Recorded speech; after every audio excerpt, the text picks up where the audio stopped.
How many of you came out here today because you want to learn how to do better in this challenging economy?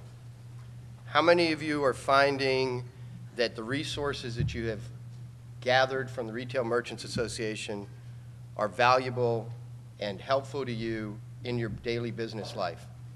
Well, we're going to try and step that up one more notch, and as I introduce you, just please come forward. We have 4 really great resources in the Retail Merchants Association who have volunteered their time to come in and talk to you about how you can thrive in this economy.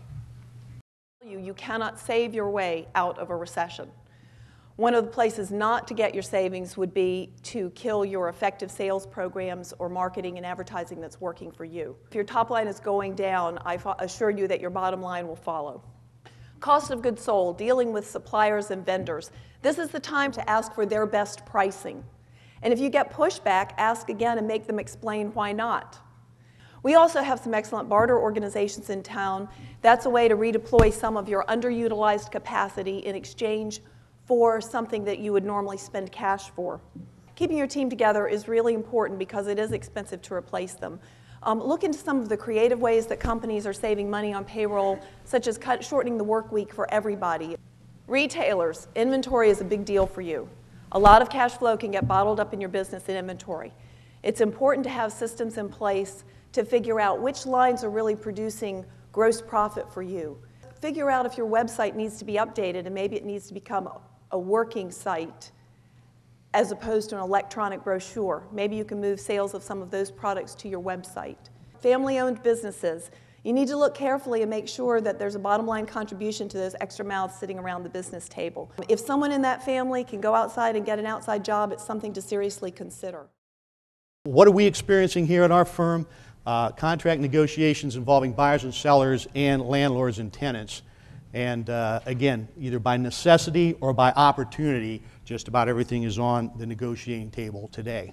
Rent is one of your biggest expenditures after labor, and landlords recognize that it's a soft market for real estate. So they're willing to take reduced rents and change other terms in their leases to accommodate you. But they're business owners who realize that they've got to make a buck, that it's a tough economy, and frankly, that having somebody in there paying rent is better than an empty space. Timing is everything. Approach the landlord early and make him part of the process. Going dark is almost never a good idea. Do your homework. Understand what your lease says. You'd be surprised at how many clients come in with commercial leases and they've got problems and they don't know what their lease said. Now, this is not light reading. I appreciate that. But know what's in there. Defenses are few. Most commercial leases, the terms favor the landlords. So know what you have. Gather information for rents on comparable properties in your area. Do some backgrounding. And a commercial realtor with experience in commercial real estate can really help you with that. You might have to agree to extend the term of the lease to give the landlord more certainty. Ask for a temporary rent abatement to get you over the hump. If you can't get the rent reduced, ask the landlord to drop the rent escalator. Freeze the rent for a period of time. Pick up some or all of the CAM charges or the maintenance cost. It's all negotiable. It's all on the table.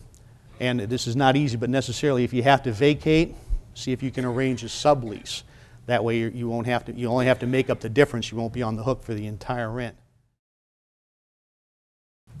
Well, good morning. I am a volunteer with SCORE, and I do also have my own business. SCORE is the Service Corps of Retired Executives. It's an all-volunteer organization. They work without pay, and we have very high expectations and principles that we work under.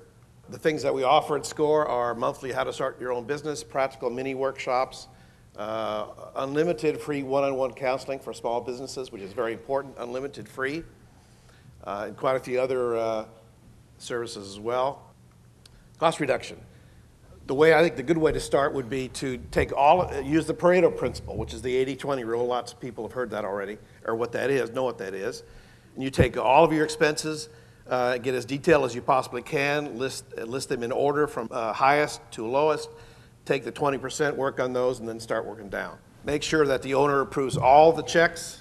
Take advantage of interest-bearing checking accounts, of course. Get lines of credit at a couple different banks. Accept credit card payments from your customers. The charge for that is anywhere from 2 to 5%. but it does improve your cash flow because you can get that money right away. Interest rates are way down. You can refinance your existing loans. We're talking about a barter network. There are two of them already in Richmond. One is Bankmark. The other is James River Trade Exchange. It's an interesting concept. There's an upfront fee. It's about $500 with the James River Trade Exchange, a bit less in some cases. But it's a good idea. Sell idle assets, inventory, machinery. Everything that you have in inventory, you're paying interest on. So you have to factor that into what this costs you. Converting your employees from a weekly payroll to semi-monthly or bi-weekly. You can earn loyalty points for credit cards, frequent flyer miles. Employee theft, they call it shrinkage in the retail industry. It's one of your biggest losses. One way is to lock up supplies and make sure, if you can, find a way to encourage employees to, the honest ones to turn in the dishonest ones. You can cut your long-distance telephone charges using Skype or Vonage, which your telephone goes through your computer. It doesn't cost you anything. You can adjust your business hours to demand, lease rather than purchase your vehicles, cancel insurance on vehicles that you don't have. Cost reduction can be a viable alternative to avoiding the layoff situation, because there's actually a cost to lay off and then you have a future cost to rehire, so you actually will save money in the long run. Set a goal. Understand where you're trying to go. Pick out a few categories and really understand the components of a given expense category. Not just what things cost, but the service requirements you have, the quality requirements you have. You have to understand the whole picture. Ask your employees for suggestions. They have a lot of insight to what's going on in your business, and they may have some great suggestions that if you implement them, could be very successful for you. So let's start on merchant card fees. You need to make sure you understand all of the fees involved, your net effective rate. That goes beyond your discount rate that you might be getting from your provider. Ensure you're using updated procedures and that you have the right number of terminals and access points in your organization. The office and break room supplies. Think about and consider using house names over brand names. That can save you anywhere up to 30%. I also talk about the 80% rule with my clients. Create a contract list with your current suppliers and follow the 80% rule, where 80% of your spend and 80% of your items purchased appear on that contract list for your organization. Overnight small package freight category. Make sure you're using a service that's appropriate. If you don't have that time delivery requirement, you may think about using some less expensive alternatives. Telecommunications. Make sure you are using everything you're paying for. You may also want to consider bringing on a consultant. They do help level the playing field between you and your suppliers. Make sure they're independent and accept no remuneration from any suppliers. Make sure that they work on your behalf, but leave you in control. And make sure they let their results speak for themselves and that they only accept fees out of the savings they achieve for you.